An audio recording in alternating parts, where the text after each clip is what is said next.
Okay, so let's talk about academic dishonesty and plagiarism. And right off the bat, academic dishonesty and plagiarism are not the same thing. Um, an act of plagiarism is an act of academic dishonesty, but an act of academic dishonesty is not necessarily plagiarism. Plagiarism is one form of academic dishonesty. Chances are, as it kind of comes up, I will talk to you a little bit more about other forms of academic dishonesty. And I know that there is at least one question. There are actually a few questions, I believe, in the course syllabus quiz, the test rather, that ask about academic dishonesty. But chances are, the way that it's going to work out, what you're going to see is there's going to be some blurb by your school. Here it says Georgia State University defines plagiarism as so on and so forth. But then let's go down to what I have to say here. Academic dishonesty of any kind, plagiarism or otherwise, is grounds for failure on the assignment, failure for the entire course, or referral to the appropriate dean for additional sanctions. I reserve the right to submit any assignment for analysis by any plagiarism software or service at my disposal. And I do. Sometimes it might be Turnitin, sometimes it might be something else. But I will regularly scan student essays for plagiarism, not even necessarily because I suspect a certain student of doing it, but just because I will batch scan everything that's submitted to me for a specific assignment. There are also other ways that we have of catching plagiarism. So please make sure that you're not plagiarizing, because if you are caught plagiarizing, it is a guaranteed zero for that paper, and it is possible that other sanctions will be made. And also, in my experience, the person who plagiarizes once plagiarizes again. So if I find out that you've plagiarized, I'm probably going to, first off, be suspicious of anything that you turn into me in the future. And secondly, even worse for you, I'm probably going to go back and look at everything that you've already submitted to make sure that it wasn't plagiarized as well. So please make sure that you're only using your own words, that you're only using your own ideas, and that if you are using other people's words and ideas, that information, that material is being cited properly. Even if it's being cited incorrectly, as long as you're making the attempt to cite it. There's a big difference between, say, a paper where somebody got some points off because their citations were incorrect versus a paper that got a zero because their citations weren't there at all, because the material that they were using was taken from another source and they just didn't cite it. Big difference, huge difference between those two situations. So even if you're doing it wrong, please make sure that you're making the attempt to cite your sources. And I have a little bit of a tip sheet right here, a little bit of a tip square rather.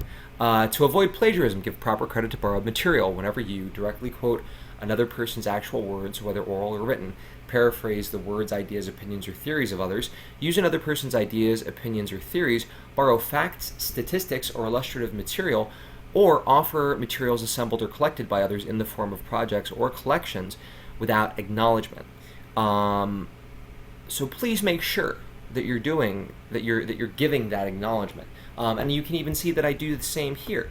That I say this is adapted from Indiana University Code of Student Rights, Responsibilities, and Conduct.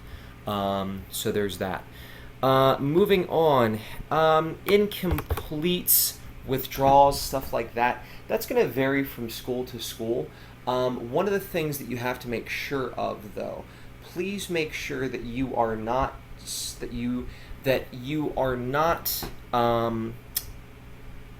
you have not stopped coming to class under the assumption that you're just going to get a withdrawal or you're going to get, your tuition money back. Please make sure that you're familiarizing yourself with the requirements of the registrar, the bursar, whoever happens to be handling these things at your institution, and that if you're going to withdraw, that you do so yourself, that you don't rely on your teacher in any instance to do it, because in some cases your teachers can't withdraw you. I have been at schools, I've been in situations where I couldn't withdraw a student, and so that student just stopped coming to class. They assumed they were going to get withdrawn because they had stopped coming to class, and it so turns out that they got an F, and that affected their grade point average.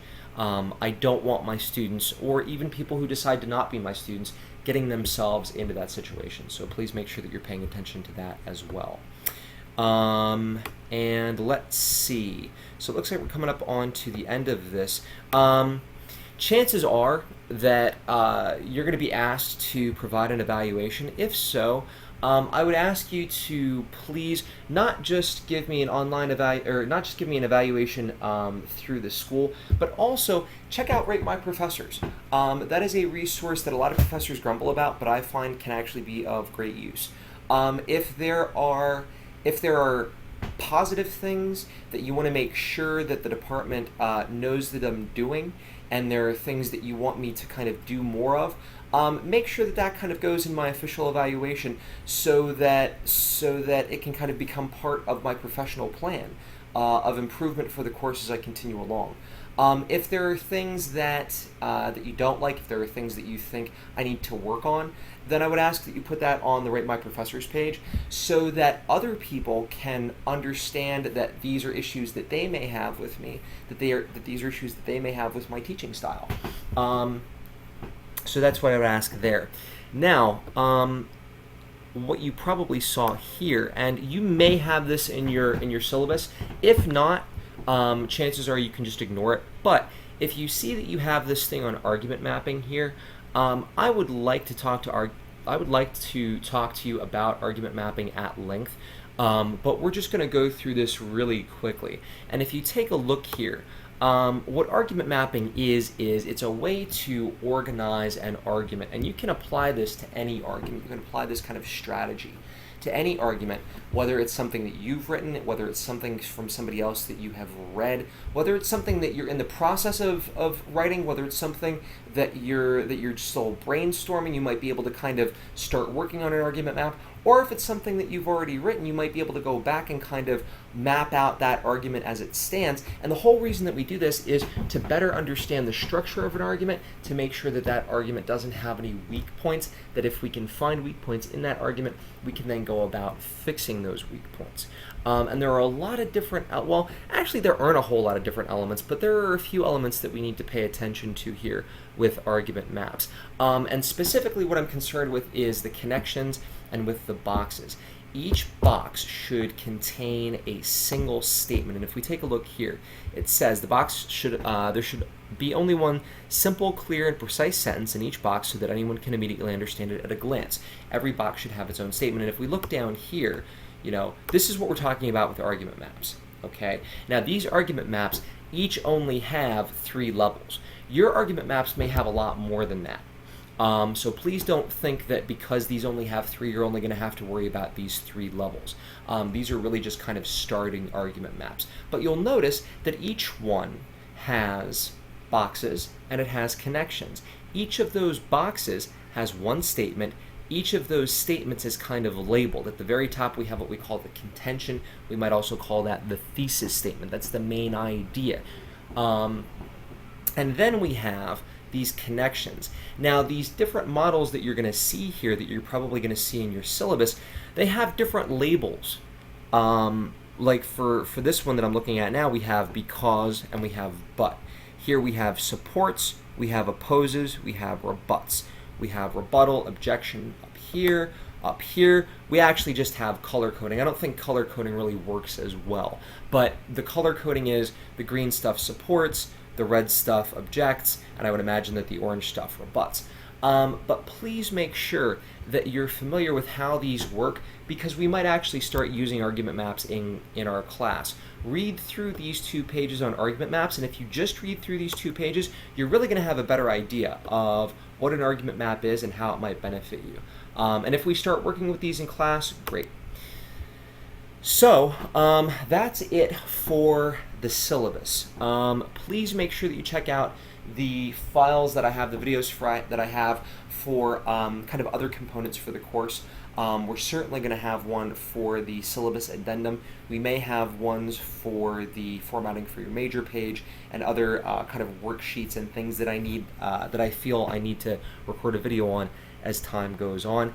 But the most important thing is, if you have questions, please make sure that you ask me. And if you need to ask me, you can go right back to that first page, and you can find my contact information right at the top here.